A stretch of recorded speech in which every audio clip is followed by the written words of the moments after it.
But what changed was that last year they were purchased by a bank. And what started to happen was when a client came in, I guess there was certain incentives to the firm or just whatever it was, they were owned by the bank, where let's try to push it to this bank first. If we can't, then go elsewhere. But sometimes elsewhere was better than the bank. Sometimes creating competition was better. So it didn't sit by me. So as being brought up, the only thing we have in this world is our name and our reputation. No one is ever going to accuse me that I lied to them, ever. I could say that publicly. No one accused me that I lied to them, and no one's going to accuse me that I owe them money. If there's someone's going to say, Ira, you once owe me money, I'm prepared today to settle it today by an arbitrator, no question. So there's no one walking around that, and I'll say, oh, there's another side to the story. There's no other side to the story. You think I owe you money, and we don't resolve it between us, let's sit down by an arbitrator instantly. So I couldn't see myself bringing new business, telling your client, trust me, and then knowing that it could be you got the best deal, but maybe there's a little bit better. And for the same token, I opened up Eastern Union, and ultimately why we have the quarter point, the whole new direction of the firm, is that when I opened up Eastern Union, I never take exclusives. In the back of your mind, your dreams should be real, right?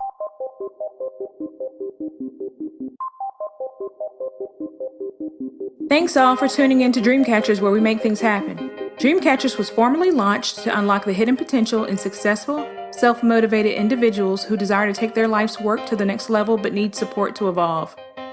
We are a collective group of professionals with various backgrounds that use our talents to assist those individuals in realizing their wildest dreams by providing education, inspiration, and direction.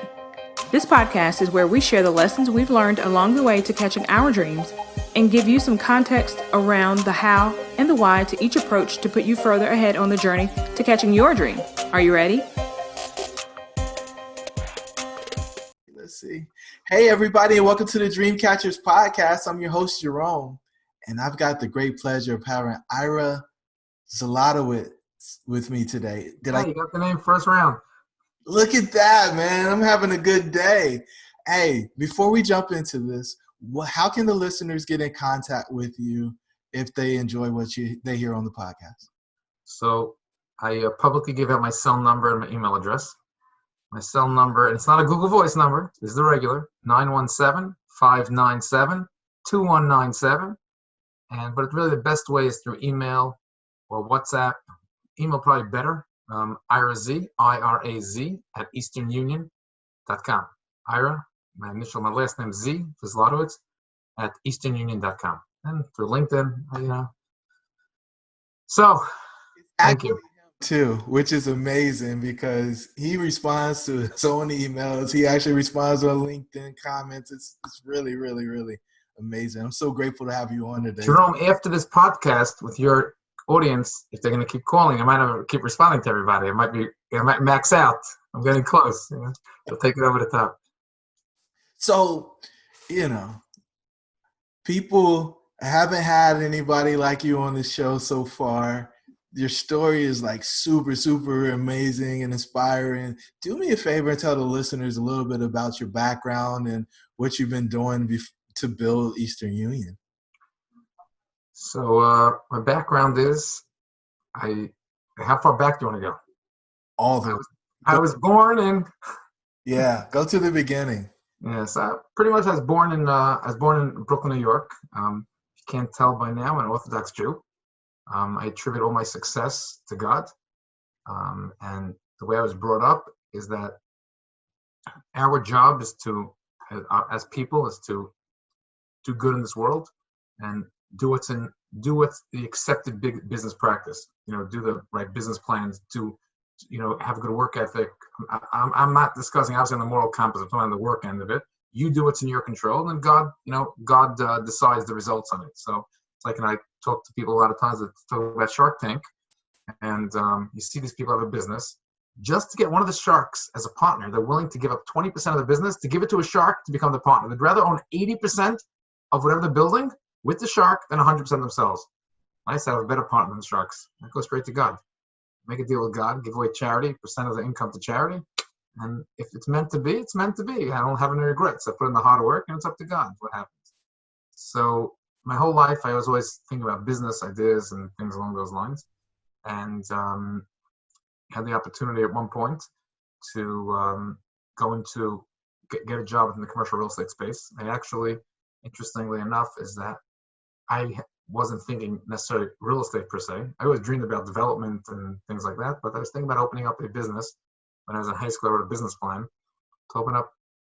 Now it sounds a little foreign. I mean, it sounds easy on one end, foreign on the next, but I want to do a one business, dry cleaning, film developing, and shoe repair.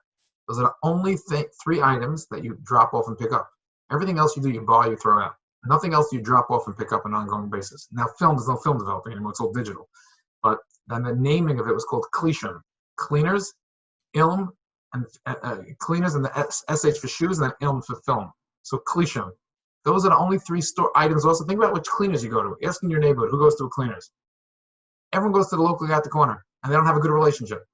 There's no brand built around it. There's no like one place everyone uses. So my idea was brand it like, I'm gonna Google it, Kleenex or ketchup. I'm going to Klishim. The brand but my idea was really have it. You drop it off in one place, and you could come, like, think about like logistics. They could deliver it to your house. You could drop it off in the store. They could deliver it somewhere else. You could pick up in the parking lot of your building. So I have all these ideas. Today you could imagine, what do you mean Uber? Uber Eats. An Uber picks up and drops it off Amazon trucks. You could think about it. Then there's no Uber. There's no internet really taking off then. But I was going to go into that business to try it. My dad said, I have a friend in real estate. Why don't you meet him first? I met him, and I started my career in commercial real estate finance, and I've been in the same exact industry for 23 years. 4 years I was at a different firm. I left as a partner there, and I opened up Eastern. And ever since, I've stayed here. I still have that dream. People ask me, what's that Klishim? I said, one day I'm still going to open it, I'll do some VC raising on LinkedIn one day maybe, and like let everyone chip into it, and then, take it off. But that's where we're at. Wow. So what gave you the courage to leave behind the established firm and go do your own thing? So it's a good question. I never, it's not so much, it's the courage. It's just, it's a certain attitude and a confidence that I have. The same confidence I have to jump in and do things, is that I'm ready to take that risk, calculated risk. And once I was working at that firm, and I realized that as a commercial mortgage broker, you get paid by the borrower, and they pay you to find them the best deal for them. And they believe and trust and understand and think that what you're doing for them is that you're going to get them the best rate, the best terms, is best for them, not what's best for the lender. And as I was working there, and I came there as number 12 in the company. I hired the whole staff, wrote their marketing, opened up offices for them. I became a partner to them. And what changed is that when I came to doing like 300 million of business, and I instituted the idea of cold calling for commercial real estate. Before that, no one ever cold called commercial real estate. You cold call when they're selling you 99-cent items. Who's going to take a call from someone new in cold calling? And what happened was, we built it when I left the business 4 years later. They were at $2 billion in transactions and closings. But what changed was that last year they were purchased by a bank. And what started to happen was, when a client came in, I guess there was certain incentives to the firm or just whatever it was, they were owned by the bank, where let's try to push it to this bank first. If we can't, then go elsewhere. But sometimes elsewhere is better than the bank. Sometimes creating competition was better. So it didn't sit by me. So as being brought up, the only thing we have in this world is our name and our reputation. No one is ever going to accuse me that I lied to them, ever. I could say that publicly. No one accused me that I lied to them, and no one's going to accuse me that I owe them money. If there's someone's going to say, Ira, you once owe me money, I'm prepared today to settle it today by an arbitrator, no question. So there's no one walking around that, and I'll say, oh, there's another side to the story. There's no other side to the story. You think I owe you money, and we don't resolve it between us, let's sit down by an arbitrator instantly. So I couldn't see myself bringing new business, telling a client, trust me, and then knowing that it could be you got the best deal, but maybe there's a little bit better. And for the same token, I opened up Eastern Union, and ultimately why we have the quarter point, the whole new direction of the firm, is that when I opened up Eastern Union, I never take exclusives. Because what does an exclusive mean? Mr. Borrower, you want me to work your deal? Give me an exclusive. I'm going to run that deal for you with an exclusive. And what happens if someone else gets better? If I'm your trusted advisor, then if someone's better, you should take it. So I never take exclusives. I think anyone who gives an exclusive is crazy. I understand the concept that someone might do a lot of work for you, so have a breakage. Like, if we don't close the deal, I'll give you some money. I can hear that. But to tell a person only I'm going with you got to be an idiot in today's world. And more importantly, how can I be a recipient of that? So when the firm was bought, I didn't have so much of a question. Tomorrow morning, you want to stay with people that you don't agree with. Like, it's almost a question of business question. I never made decisions in my life purely on business. The moral compass was the driver of everything that I made my decision. So I didn't have to second guess it. Again, who's my partner? God. What would God want? Now, I'm not saintly. I'm still human. I make mistakes. I do things wrong. No one's perfect. But that's the core value is that this was brought up by my mom and dad. That's the core value system. But the honesty and helping people is more important than everything else. Why are you making the money? To do what with it? So if I could bypass to do what with it and just help more people, I don't have to be in both worlds. Make enough to live and then move on. Beautiful, beautiful, beautiful. And so when you were, having this wrestling match with kind of the moral compass piece of it, did you? But I didn't have a wrestling match. When a moral compass comes up, decisions are instant. You don't think about it. Instant. So as soon once it became clear that this is the direction things are going to in life, that make the decision, there's no question anymore. When I'm still debating it and not sure, I'm doing the research. But once it's established that this is where it's going, it's like, you talk about guilty by association. Why do banks don't like to lend to churches and synagogues on the religious side? And why don't they like to lend to strip clubs and other things on the other side of the coin? What's wrong with it? Why don't they do it? If the business makes sense, do it. The issue is they don't want to be associated on the negative side with that negative. On the religious side, what if the church or the synagogue can't pay? They want to be associated with foreclosing on a synagogue and a church. So I don't be involved. And why should I be involved? For why? Unfortunately, a couple of years ago, I had to let somebody go who was doing things dishonestly, capitalizing on the firm's reputation and good name, and leveraging that to get away with things. And we didn't know 100% what was wrong, but just when I went over to discuss with the person said, "Hey, you making money? Be quiet. Let me do my thing." That was a line in the sand. I let the person go, and people said, "You're crazy because of money. How much money you're making is no big deal." That's how people do it in business. I don't know. I mix business and pleasure. Business. How's that my upbringing? I mix that into my business. That's why I get too emotionally involved. I help people. I train them. I give out the number. I'm going to help you. But that's why if you're going to be disloyal or be dishonest, I can't live with that. How is that possible? So people say, this is how business works. Before they come to work, they're speaking to the rabbi, their mentor for advice. And after they come to work, they speak to the colleagues in the business world. I never shifted to that decision making. I always go back to my roots. How my upbringing. I used to ask my dad passed away a few years ago. I used to ask my dad all the questions. My mom. That's my starting point. And business becomes secondary. So that's where the balancing act comes. So your center and you stay there without question. No compromise, none of that. So when I'm human, I'm tempted, so I try to set myself up not to be in situations to get those temptations. So when you made the leap from the firm to your own or the bank to your own, it was a brokerage firm, so it was the same business, same exact business. Who showed up to help you along the way? So it was interesting. It's not so well. Again, I had my partner. He's with me every step of the way. And then I got a partner within the business as well. I opened up with Abraham Bergman. We opened up together. I started it. He joined me about a week later. I met him when I was studying overseas in Israel, in a yeshiva in Israel. And we opened together. And so as soon as I get those lucky breaks, get the guy who says, something, I'm impressed. Some people go for the underdog. You open up your own shop, or you're just starting out, or other people they're also starting out. So they weren't getting the proper love and attention. Also, an interesting thing which I learned, and I was going to the next generation, is that you have your own business. So you have this podcast, there's some real estate. As you're going to get older, and if you have kids, your kids are going to go into business. So they want to come into your business. But they don't want to live the whole life saying, oh, you came into your dad's business, right? And also for you want them to shine. So leaving aside different advice there, but the general concept is they want to prove a value they bring to you. So a lot of these next generations wanted to show to their dad that there's a better way than dad's doing it. I became that alternative. Why are you going with the old school way, the better way? And that's why today, when I started, I was always very big into technology, but no one was. When I started in 1997 was my first year when I came to this business. I opened up Eastern in 2001.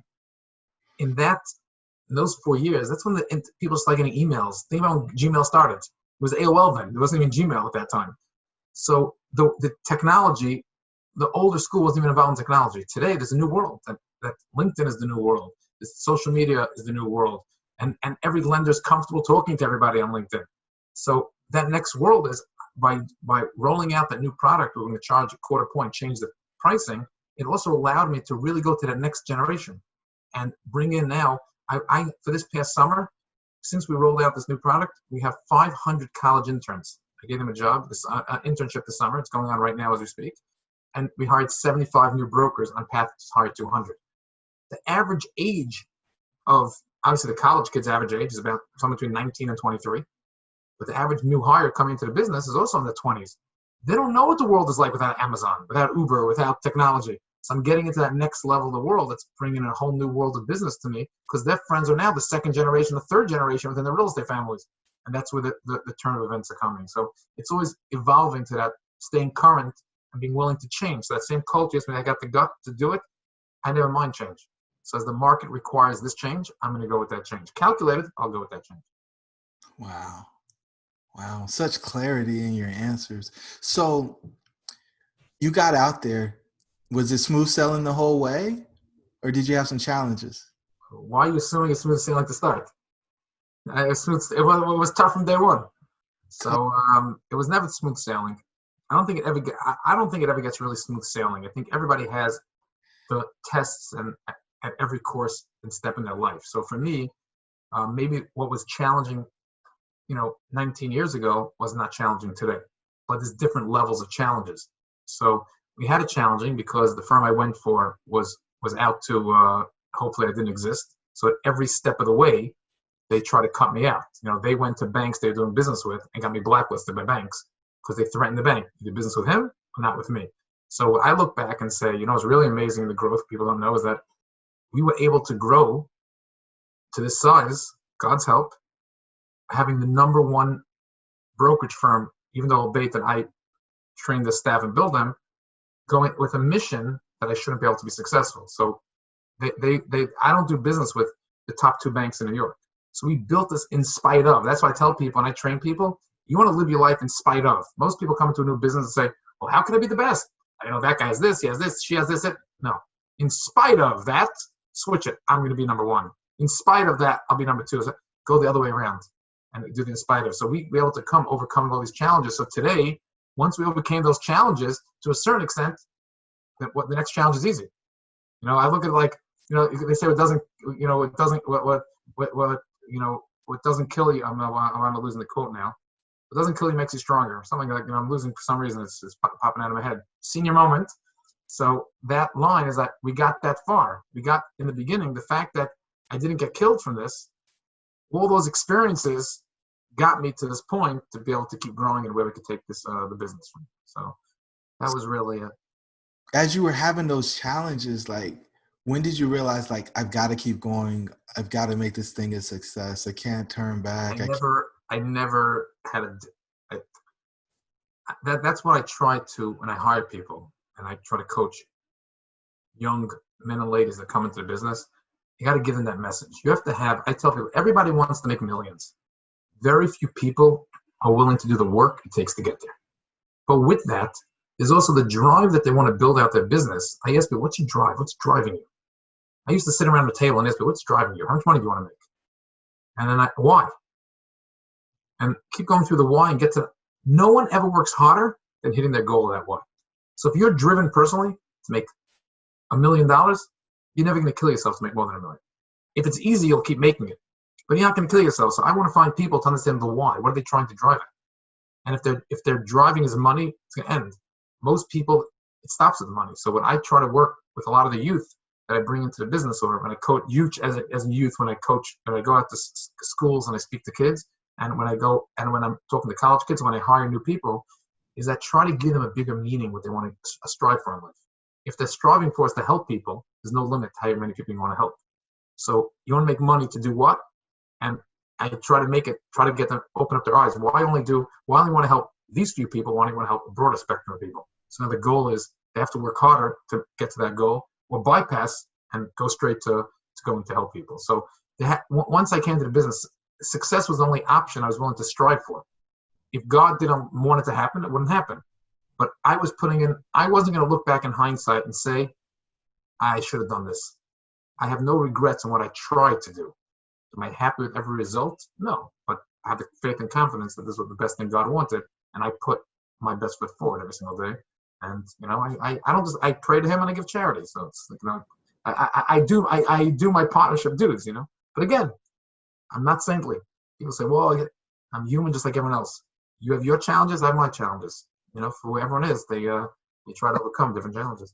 So I've always struggled when people say, well, if God didn't want it to happen, it won't happen. Like, how do you balance I'm doing everything I can and it didn't work out with, hey, God didn't want this to happen? Like, how do you know? It's the same. But I'll tell you one test that I found when I do an exit poll when guys leave me and gals leave me. And I ask them questions. Why do you think it didn't work and things like that? I can tell you one foolproof thing that I learned, and I want to write a thesis on it. If I tell you, you think you work very hard, everyone thinks they work very hard. So I tell you, you think you work very hard and you should be successful, right? And I say, but understand, you start your day at 8. Some people start the day at 7. Whatever time you start, it doesn't make a difference. I add whatever you tell me, I add an hour, You make 50 phone calls a day, I could make 75. And you have a reason, no. My work is so much more quality. If I started early, I'd be tired, so I'd rather be 8 and more quality. You give an excuse or an answer as to why you do it your way. I found the following test to be foolproof. If you're a twin brother, the reason why I use the word twin brother, if there's a lady on the phone, twin sister, everyone has to be politically correct. So if your twin brother was looking to do the same exact job as you, so that your twin had all the life's challenges that you had, right? Live in the same neighborhood, the same home, same parents, same everything. So that there's nothing that different about you. And you turn to them and you say, okay, you want to do my job? Let me tell you what you should do. You should wake up at what time? Give them 100 things they should do. Wake up at this time, this many phone calls, return, always be polite, give attitude in these scenarios, network twice a week, whatever you tell them to do for your business. Now look at that whole test. And now, mark it for yourself. What of that do you do? I've never found someone that got over a 90 on their own test without knowing they're writing the test themselves that wasn't successful in what they wanted to be, ever. Because now, to your brother, you're going to tell him, you should really get up at 7. I know you're going to be tired, but you'd rather be tired there at 7 than at 8 o'clock. But to yourself, use it as an excuse. So you don't know that you're the trick answer. So it's a test for you. So when I hire people, as one of the trade secrets when I hire people, I don't focus on what I think they should be doing every day. I ask them what they think they should be doing and their personality. So, take this example. Everyone knows of David Stanton all over LinkedIn, and I hired David Stanton. I'm saying, how did you hire somebody? I hired somebody. There's nobody that I know that is doing more energy, effort, everything for what he believes he wants to get to than anybody else. So it's not just by chance he has 40,000 connections or 50,000 connections on pace for 100 in his first year on LinkedIn. It's that when I met him, I said, what's your goal? He wanted to get there. All I did was just enable it to happen. I said, I'll put you in a position in office, and you don't have to think about anything else but how you're going to monetize it. I'll pay you a salary. Because we both believed that as he became more successful in his area, it will trickle down to a certain amount of deals. Can he wake up in a year and say, hey, if I would have done something else, I would have more deals? Maybe, but that wasn't his passion. So he followed his passion with his business plan. I just made sure he didn't fool himself on the business plan. That's really what happens here. So most people fool themselves to give an excuse, but in the mirror, you can't give an excuse. When no one's in the room, what's your excuse? That's why you're a life coach to people. You honestly could tell, okay, cut the crap, guy. I mean, you might say more politically correct than me, but cut the crap. What's up, tribe? It's your host, Jerome. I just want to let you know that we put together a free 15-point checklist for exiting the matrix. Jump on over to dreamshouldbereal.com in order to pick your free copy up. Let's get back to the show. You do me a favor. You know you should be doing this and doing that. And, you can tell the world you're trying hard. Now, can you imagine that person actually did it your way? Go thing, make it happen. Wow. I want to tell you an interesting story. I would get political with Donald Trump. I used to have a much better time at using Donald Trump stories examples because, I trained the guy who closed deals for Donald Trump. I trained the guy who introduced Jared and his wife. So it was easy then because he wasn't a political player then. He was just a guy in real estate, and you can think whatever you want to think about him, and life went on. So those are my examples. Interestingly enough, about I spent my time. I met a PR firm early on to give me ideas and advice on branding and marketing for Eastern Union, and they represent Donald Trump those days. This is about 18 years ago, and the guy tells me, I said, I'm just curious. if everything is really PR, how you tell them to do it, why can't anyone just follow what you say? And it could be other people as wealthy as him or whatnot. He says, you don't understand. Two things. One, there was never a time that we gave him an idea that he didn't follow. It's not like he had filters. If he trusted us, that was his business plan. He trusted our advice. He talked about it, but at the end of the movie, he followed our advice. And number two, he said he really understood PR just like we do. So it had the benefit of someone who understood it and was able to enhance our ideas, but ultimately, he trusted us. So when we spoke it out, we had the final say. Because many clients tell us to us, but there's always that one or two exceptions that don't listen fully. And they go down the path, and all of a sudden, that's my example. Did you get a 90 on your test? Or did you get a 50 on your test? So I like to live my life in hindsight that I got a 90 on the test. When we rolled out the quarter points, people said, why don't you do like this, slow it down? I said, in order for this to be successful, you have to do these 100 things. And I want to make sure I'm holding right now like 97 out of 100. 97 out of 100, if it doesn't happen, okay, no problem. I will never look back with regrets because I did it. And then maybe it may lead me to something else. But at least I never have regrets because I focus on that core throughout the whole process. Yeah, so a lot of people want to do a part of it, right? It's always the things that aren't uncomfortable, right? That's for sure. Get out of your comfort zone, baby. Yeah. So tell me, what was the worst fear you had in this process of building this massive company? What was the worst? Fear. The worst fear is that somebody will use the name of the firm and do something that's dishonest. That was the worst fear. That the firm gets put into the paper because someone did something wrong. That was my worst fear. Because it's the only thing, the whole thing, that goes to my core of trusted advisor being honest and all that, number one. And number two, you also put other people's reputation and business at risk. But if someone did something wrong, and now the world would say, oh, something's wrong in this firm, and honesty and moral compass or anything wrong like that, banking, I run into a problem where other people's jobs are in jeopardy overnight. That was my biggest fear. So I was very sensitive to that point because it hit every single hop on. So I'm the only brokerage firm that has a credit department in-house. So a broker doesn't just bring in a deal, send it to a bank. There's a credit department underwrites it. And they don't get commission. Their job is to sense if something's wrong, and if something's wrong, nip it in the bud and flag it. So if something is wrong, we catch it early on, and we don't have a problem down the line. Because to me, that's an expense. It's a 7-figure expense. It's put into the office for one purpose, to protect the reputation of the whole entire firm for that reason. And no other brokerage shop has that. Wow. So how'd you get through that, right? Because, I mean, you're at risk. How'd you get through the fear? I try to vet people based on honesty first. I focus more on the moral compass. I focus on the moral compass first, then I focus on how good I'll be in sales. And the minute I send something off, I end it. So how do you look? Everyone has a biggest fear. They hedge their fear. So I do the same thing, and I hedge my fear. Also, because of the way we do business, and we're always honest, transparent, and straightforward, the lenders also know that if something happened, it wasn't like what's going on right now. In every time there's something going on the company. There's an investigation. Is it a culture of that company? They know the culture of our company is honesty and straightforwardness. They can trust us. So with that, if something does happen, they know that's the starting point. And if there's ever an issue, like we had an issue at that one time, they knew it was clearly that person. It wasn't something that's part of the firm. So therefore, I hedge myself that it shouldn't come up. And if it does come up, it's distanced, that it's not a company cover-up. There's never a cover-up. Everything is open. Everything is open. And so people ask me, I'll give my cell phone number out. I'm not hiding anything. Because what am I hiding? So people say sometimes, people say, if you heard that you're getting audited, I said, okay, what do I care? I'm not doing anything wrong. When my accountant calls me up, he doesn't say, I don't ask him, okay, how much could I get away with? If that's what it is, you say a few ideas people brought up, and I'm going to go with it. So if I was ever audited, the worst thing is somebody made an honest mistake. Will never be a situation where, like my dad told me, I don't mind if you're in the press, if you have, on LinkedIn, just never be on the front page of the New York Post, because that means you did something wrong. Wow. Okay, so did you have a rock bottom? Like, was there a point where everything was on the line for you and you pushed through?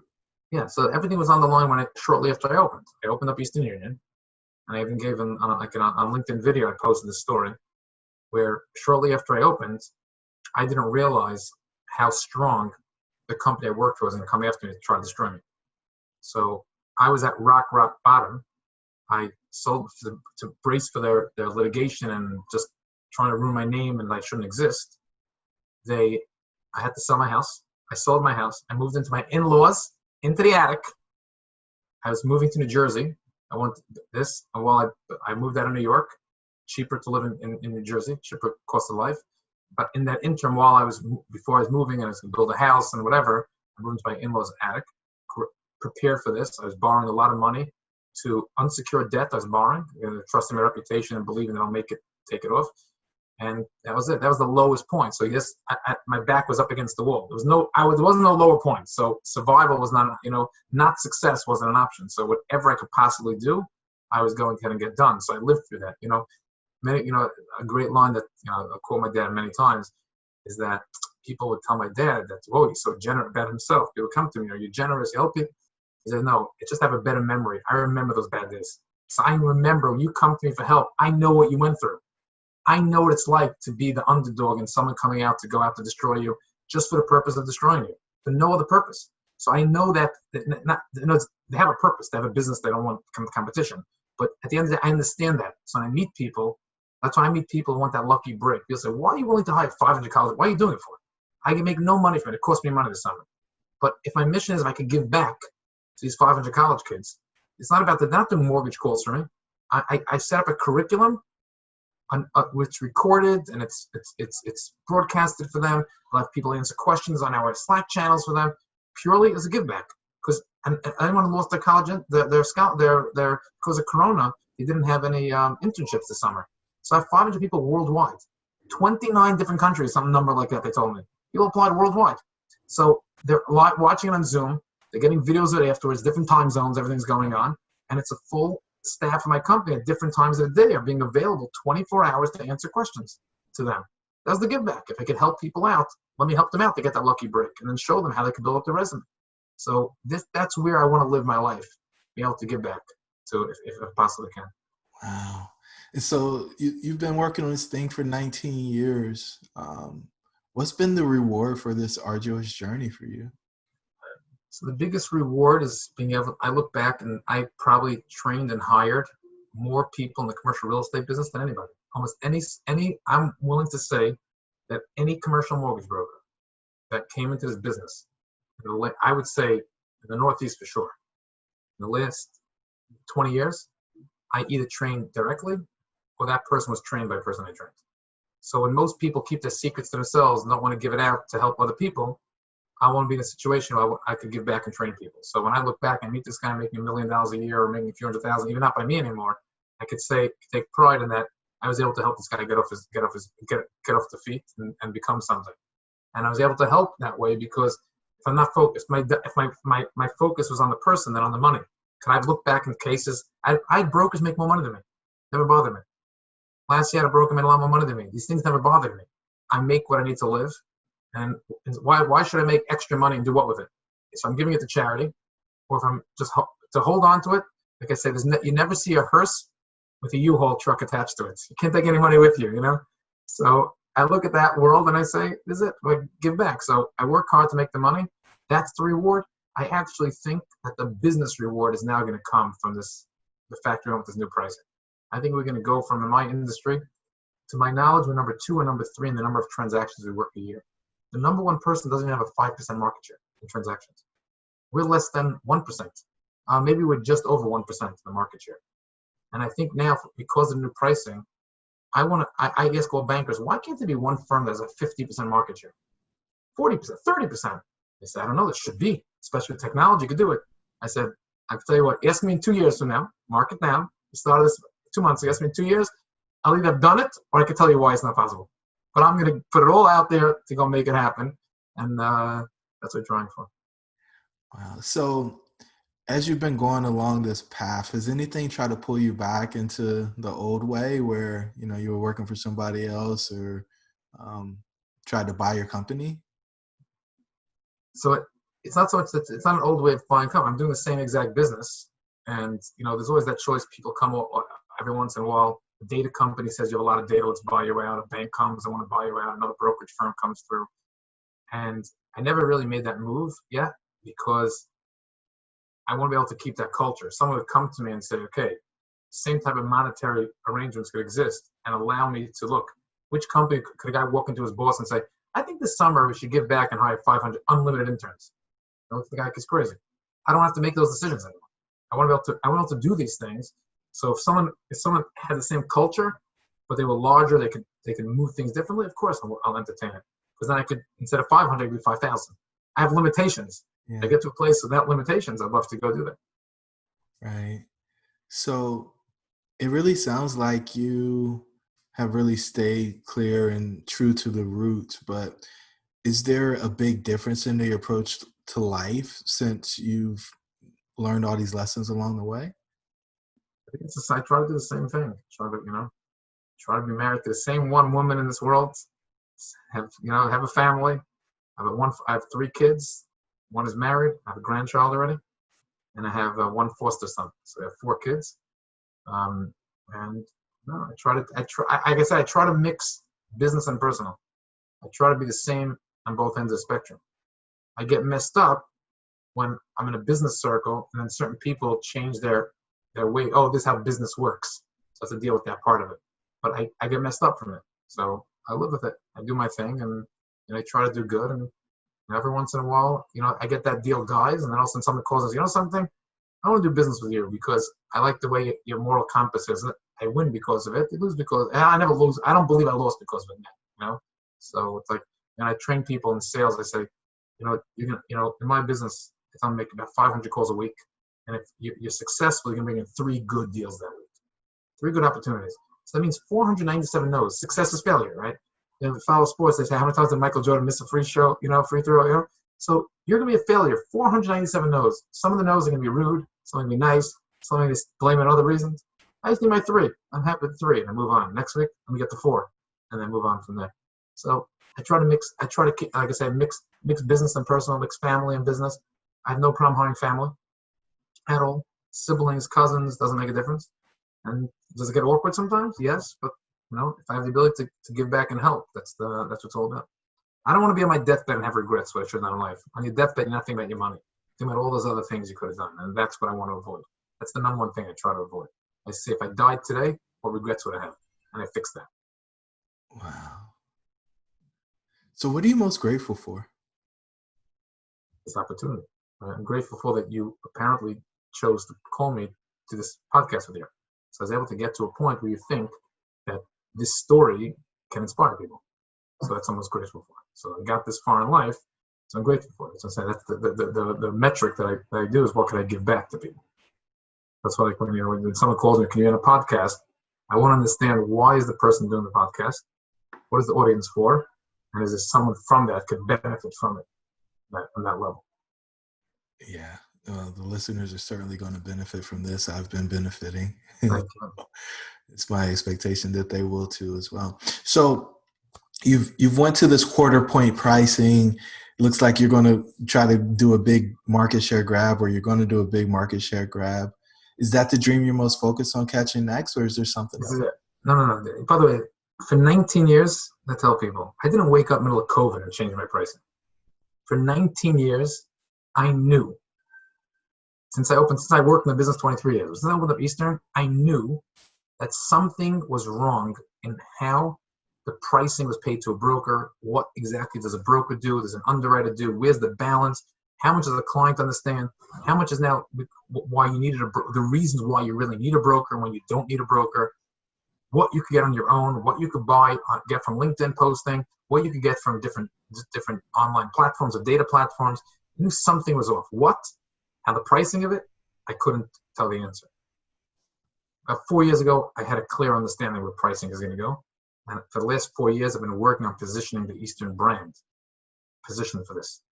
And I would have thought I would have done it in 2 to 3 years from now. COVID just sped up that process. So something would have happened in 2-3 years happened now because of everything working around us with this. So my same singular focus has been for the last 19 years. Hire people, train them, bring in business, and grow. I couldn't hire too many new people of late because it's very tough to break into the business. At quarter point, 30, 45 days. June 1st, now to June 1st, we brought up 75 new brokers, plus the college interns. I couldn't hire at that level that fast, so many brokers at a clip. I go 200, nationwide. The plan after this from now is to ramp up to 200 brokers. So to me, this is my single focus, but it checks all the boxes. There's the money on the business side of it.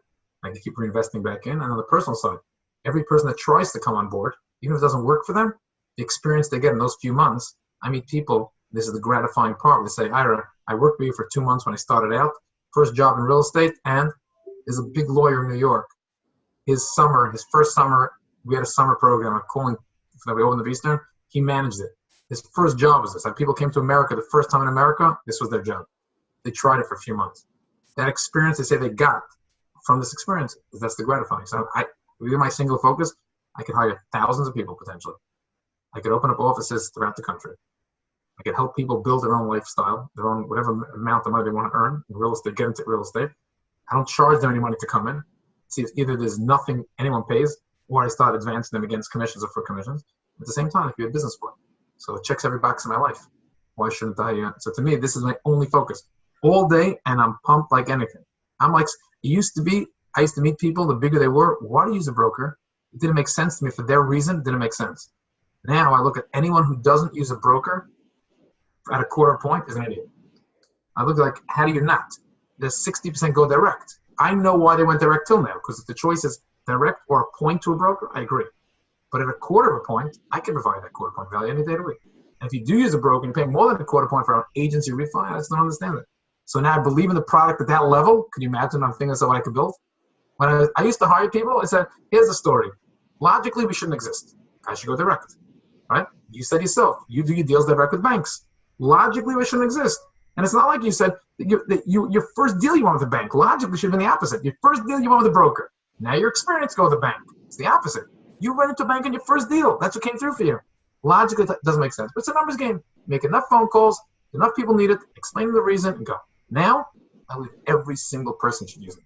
It's the opposite. I might not want to take on certain assignments, but everyone should want to try it. I'm not charging them up front. That's the difference. So when I have that confidence, and like I posted on LinkedIn yesterday, where someone was hired 40 days ago. He just graduated from college. I think he's still in middle college. He said it's his whole real estate experience is 40 days. He not only did bring in 6 deals already to work on, 1 deal went in their application in 39 days from starting. This is unheard of, these numbers. So I'm like pumped like anything. I'm ready to dominate this market space. And I don't understand why I can't do 80% of the market. The answer is because now there's gonna be competition coming. Now that's starting to be successful, someone else will lower the price, a tech company will do it, I'll have competition. Okay, but the top 2, 3 should dominate the market. I want to be one of those 3. I said a line to people that when Uber came out and Netflix, my dad used to explain to me how business has changed, right? When you were growing up, it was a Palm Pilot. Then you went to the BlackBerry. And then after the BlackBerry, iPhone took over. Why did each let the other person come in? Is there going to be an iPhone killer? I don't know. Maybe there will. I have no idea. Well, iPhone, Android doesn't make that concept. And I said to myself, I'll never be Netflix out of my own business. I'll never be Uberized out of my business. I will be the Uber. So, when I made this decision, the 8 brokers left my firm. When I said I'm going quarter point, I offered them to stay, offered them partnership. They said, no, we don't want to be associated. We want to keep charging the regular fees they were getting before. And that's about a third of my business left. So guess what risk I took? I took a risk that I believe in this. I let a third walk out the door. And at the end of the day, I look at them and say, listen, I don't know what you're thinking. Markets can change the pricing. Wherever you go, you're going to have to match this pricing. So you might as well stay here, build an origination machine to bring you more deals. And they look at it and say, no, I think you're making a mistake. And even if not, they'll rather charge for the next year or 2 and deal with it while the market changes. So guess what risk I took with this? I believe in this like no one's business.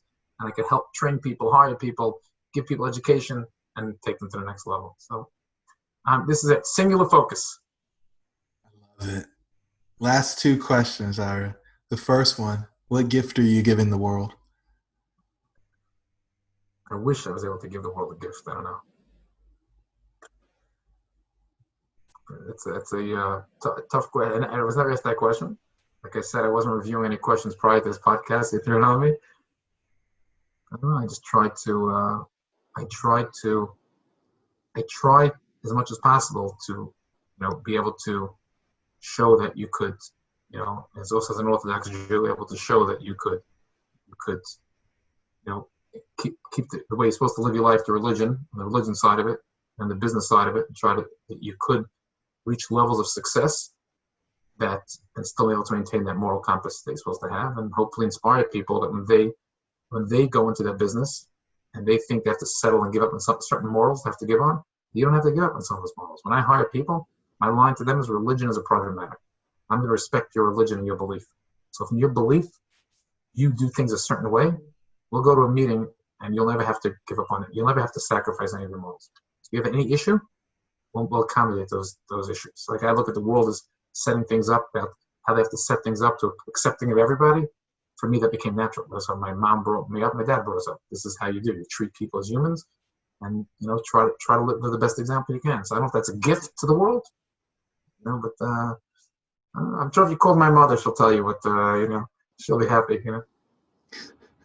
And the final question is, what one thing do you want people to take away from our conversation?